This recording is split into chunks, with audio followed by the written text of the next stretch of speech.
राज्याच्या मुख्यमंत्र्यांनी एकतर सगळ्या महाराष्ट्रातल्या प्रमुख विरोधी पक्षनेत्यांशी यावर चर्चा केली पाहिजे। जे प्रमुख विरोधी पक्ष आहेत सगळे माजी मुख्यमंत्री आहेत, हा अहंकार बाजूला ठेवा।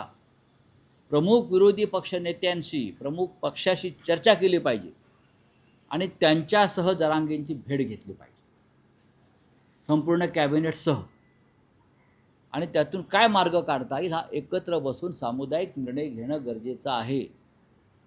इथे तुमच्या पक्षामध्ये 3 गट आहेत सरकारमध्ये।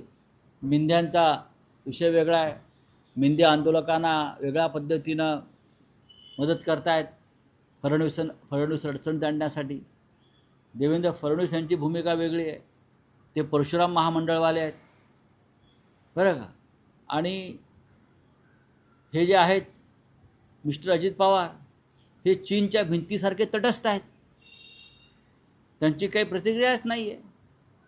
अशा परिस्थितीमध्ये राजकीय इच्छाशक्ती येणार कुठून आणि संविधानामध्ये संविधानाची चौकट बदलणार कशी?